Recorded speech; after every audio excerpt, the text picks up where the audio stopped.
Last part में हमने देखा था कि रेड क्वीन ने माइक और डेव को 9th लेवल पर पहुंचा दिया था, जिसके बाद माइक और डेव उन टाइगर राजकुमारियों से लड़ने का चैलेंज पूरा कर रहे थे। लेकिन तभी वहाँ डीमंस आ गए थे और एंसेस्टर हॉल भी माइक और डेव को पकड़ने की कोशिश कर रहा था। लेकिन तभी रेड क्वीन वहाँ आके उन दोनों को बचा के वहाँ से ले गई थी। अब आगे तो इस पार्ट की शुरुआत में रेड क्वीन माइक और डेव को उड़ाते हुए एंसेस्टर हॉल से दूर ले जा रही थी, जहां उड़ते हुए माइक बोलता है कि इस पोजीशन में मुझे अजीब लग रहा है। ये सुन के रेड क्वीन उन दोनों की बेल्ट पकड़ लेती है, जिसकी वजह से उन दोनों के कमर में दर्द होने लगता है। लेकिन डेव माइक से कहता है कि कुछ भी मत बोलो, वरना अब की बार ये हमें उल्टा लटका देगी। इसके बाद माइक टेलीपैथी के थ्रू डेव से बात करते हुए कहता है कि लगता है ये बहुत दयालु है, इसलिए इसने हमें बचा लिया। अगर हमें ये नहीं बचाती तो अब तक हम मारे जा चुके होते। पर डेव को रेड क्वीन का बस काइंड होने की वजह से उन दोनों को बचाने का रीजन ठीक नहीं लग रहा था। तभी माइक रेड क्वीन से पूछता है कि हम कहाँ जा रहे हैं। इस पे रेड क्वीन उससे कहती है कि मैंने तुझे अभी पहले चुप रहने को कहा था। ये सुन के माइक चुप हो जाता है और डेव से टेलीपैथी के थ्रू कहता है कि इसकी जान बचाने के बदले इसने हमारी मदद तो कर दी थी, तो क्या ये सच में काइंड है या फिर इसके पीछे कोई और ही रीजन है। तो उसी वक्त डेव बोलता है कि ये 11th लेवल ऑफ कल्टीवेशन पर है और रेड क्वीन ने जानबूझ के अपना लेवल 9 कर लिया था ताकि वो सिर्फ हमारा ब्रेक थ्रू करा सके। पर सिर्फ काइंडनेस की वजह से कोई ऐसा नहीं कर सकता, तो इसके पीछे क्या रीजन होगा। ये सुन के माइक बोलता है कि कहीं मैं रेड क्वीन को पसंद तो नहीं आ गया।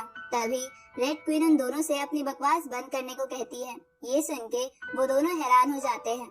उसी वक्त रेड क्वीन उन दोनों से टेलीपैथी के थ्रू कहती है कि तुम्हें क्या लगता है मैं तुम दोनों जैसी शक्ल वाले लड़कों को बचाऊंगी। वो तो तुम्हारे पीयरलेस बीट के एंसेस्टर्स ने मुझे तुम्हें बचाने का सिग्नल दिया, इसलिए मैंने तुम्हें बचाया है। जिसपे माइक रेड क्वीन से पूछता है कि क्या तुम हमारी मन की बातों को सुन सकती हो। इसमें रेड क्वीन बोलती है कि मैं 3 मीटर की रेंज में तुम दोनों की बात आराम से सुन सकती हूँ। तभी डेव रेड क्वीन से पूछता है कि अगर तुम्हें पीयरलेस बीट के एंसेस्टर्स ने हमें बचाने के सिग्नल्स दिए थे तो जरूर तुम्हें इसके बदले कोई रिवॉर्ड भी मिला होगा, तो वो क्या है। ये सुन के रेड क्वीन उन दोनों से कहती है कि कुछ चीजें ऐसी है जो तुम्हें पता ना ही चले तो बेहतर है। उसी वक्त रेड क्वीन देखती है कि डीमंस पर्पल क्लाउड में उनका पीछा कर रहे हैं, तो ये देखकर रेड क्वीन अपनी स्पीड बढ़ा देती है, जिसे देखकर डेव उससे पूछता है कि तुम इतनी तेज क्यों जा रही हो। ये सुन के रेड क्वीन उसे बताती है कि हमारे पीछे डीमंस लगे हैं। इस पे डेव पूछता है कि कहीं वो एंसेस्टर हॉल के लोग तो नहीं, जिसपे रेड क्वीन कहती है कि वो डीमंस ही है, क्योंकि एंसेस्टर हॉल के लोग ऐसे पीछे नहीं करते, बल्कि वो तो हमें वहाँ से बाहर ही निकलने नहीं देते।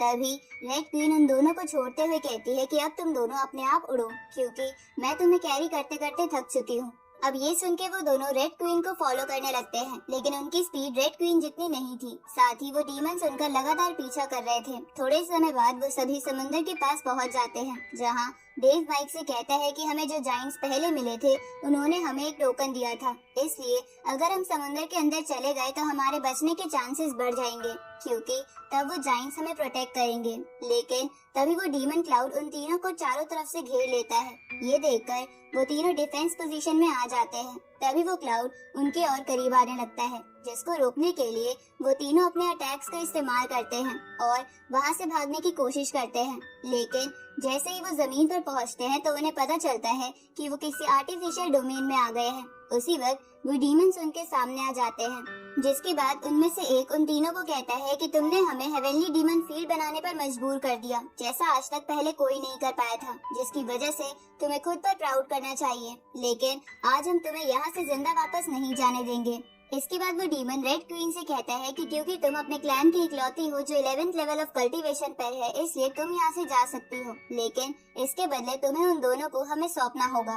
उसी वक्त माइक उस डीमन को देखकर गुस्सा करने लगता है जिसने उसके पेरेंट्स को मारा था, लेकिन रेड क्वीन उसे शांत कराते हुए माइक और डेव से कहती है कि तुम दोनों यहाँ से चले जाओ और मैं इन सबको रोकती हूँ। अब रेड क्वीन अपने टेंटिकल्स बाहर निकाल लेती है, जिसे देखकर उन डीमंस का लीडर कहता है कि कुछ भी बेवकूफी मत करो, ये demon field divine level masters को रोकने के लिए बनी है, इसलिए तुम इतनी आसानी से यहाँ से इन्हें नहीं भगा पाओगी। ये सुन के रेड क्वीन बोलती है कि लेकिन मैं फिर भी ट्राई जरूर करना चाहूंगी, जिसे सुन के उस क्लाउड में छुए बाकी डीमंस हंसने लगते हैं। तभी रेड क्वीन उन दोनों से टेलीपैथी के थ्रू कहती है कि ये डीमन फील्ड बहुत ही स्ट्रॉन्ग है, पर मैं फिर भी इसमें एक रास्ता बनाने की कोशिश करूंगी, जिसकी मदद से तुम भागकर समुद्र के अंदर चले जाना, जहां तुम्हारे सरवाइव करने के थोड़े चांसेस होंगे। ये सुन के माइक रेड क्वीन से पूछता है कि क्या हमारे जाने के बाद तुम भी यहाँ से निकल पाओगी।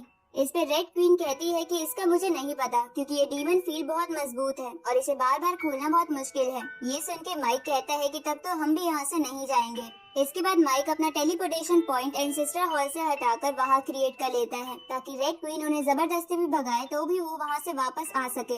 इस पे रेड क्वीन माइक से पूछती है कि ये सब तुम क्यों कर रहे हो। ये सुन के माइक बोलता है कि भले ही हम स्ट्रॉन्ग नहीं हैं, लेकिन हमारे अंदर इमोशंस है और हम ऐसे किसी को भी अकेले छोड़ के नहीं जाएंगे क्योंकि तुम हमारी फ्रेंड हो। ये सुन के रेड क्वीन कुछ सोचने लगती है और उसे अपने बचपन का सीन याद आता है जब उसके क्लैन को किसी ने पूरी तरह तबाह कर दिया था और एक मास्क मैन ने आकर उसे बचा लिया था। जिसके बाद रेड क्वीन ने उससे पूछा था कि मेरी फैमिली तो मर गई है तो अब मैं किसके लिए जिंदा रहूं। इस पे मास्क मैन ने उसे कहा था कि लाइफ में तुम्हारे बहुत फ्रेंड्स बनेंगे, तुम्हें उनके लिए जिंदा रहना होगा। अब माइक और डेव फाइट के लिए बिल्कुल रेडी हो जाते हैं तो उन्हें देखकर रेड क्वीन भी अपनी स्वॉर्ड निकालते हुए गुस्से में उन डीमन से उनका नाम पूछती है, जिसे देखकर वो डीमंस कहते हैं कि क्या तुम पागल हो गई हो जो इन ह्यूमंस के चक्कर में अपनी जान दांव पर लगा रही हो, लेकिन एक 11th लेवल वॉरियर होने की वजह से हम तुम्हारी रिस्पेक्ट करते हैं। इसके बाद वो डीमंस एक एक करके अपना नाम बताते हैं, जिनमें से पहले का नाम शान था जो 24 हेवनली डीमंस में से 6 रैंक पर था और दूसरा हाउ जो 8 रैंक पर था।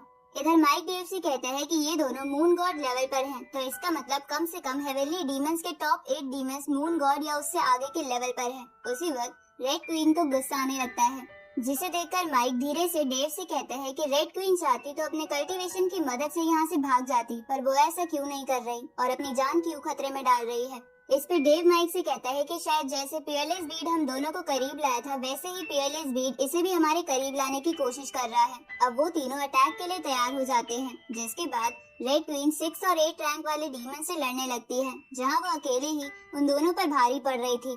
इधर वो डीमंस जिसने माइक के पेरेंट्स को मारा था वो उन दोनों से लड़ने के लिए आ जाती है ताकि वो उनसे पियरलेस बीड भी छीन सके। ये देखकर माइक अपने एलिमेंटल हार्ट की पावर से उस पर अटैक करता है और डेव उसे एक ही जगह पकड़ के रखता है, लेकिन इससे उससे ज्यादा कुछ नहीं होता। पर वो अब गुस्सा हो गई थी और उन दोनों पर अपनी पूरी ताकत से अटैक कर रही थी, जिसकी वजह से माइक और डेव उठ भी नहीं पा रहे थे और रेड क्वीन का बार बार ध्यान उन दोनों पर जा रहा था, जिसके कारण वो ठीक से उन मून गॉड डीमन से भी नहीं लड़ पा रही थी। तभी रेड क्वीन जल्दी से आके माइक और डेव को बचाती है, लेकिन खुद भी काफी इंजर्ड हो गई थी, पर वो अपनी परवाह ना करते हुए फिर से उन मून गॉड डीमन से लड़ने लगती है। तभी एक दूसरा डीमन पीछे से रेड क्वीन पर हमला करता है, लेकिन माइक और डेव बीच में आ जाते हैं, पर इसकी वजह से वो लगभग मरने वाले थे। तो ये देखकर रेड क्वीन उन्हें सुनाते हुए कहती है कि तुम्हें ये बेवकूफी भरी हरकत करने की क्या जरूरत थी। इस पे माइक बोलता है कि हमें तुम्हें प्रोटेक्ट करने का वादा किया था और अगर हमें फिर से ऐसा करना पड़ा तो हम जरूर करेंगे। तभी माइक के पेरेंट्स को मारने वाली डीमन उन तीनों से कहती है कि स्ट्रगल करना बंद करके चुपचाप पियरलेस बीड हमें दे दो। इस पे माइक और डेव आगे आते हुए कहते हैं कि वो तो तुम्हें हमारे मरने के बाद ही मिलेगा। ये सुन के रेड क्वीन को फिर से उसी मास्क वाले बंदे की याद आती है जिसने उसकी जान बचाई थी, इसलिए वो कुछ सोच के एक मेथड को इस्तेमाल करने लगती है, जिसकी वजह से उसकी बॉडी में आग लग जाती है, जिसे देखकर उन डीमंस का लीडर घबराते हुए कहता है कि जल्दी से हेवनली डीमन फील्ड को हटाओ, जिसे सुन के बाकी डीमंस ऐसा ही करने लगते हैं। उसी वक्त रेड क्वीन तेजी से उन डीमंस पर अटैक करती है, लेकिन वो डीमन साइड हट जाते हैं, जिसके बाद रेड क्वीन उन डीमन से कहती है कि क्या तुम अब मुझे रोक पाओगे।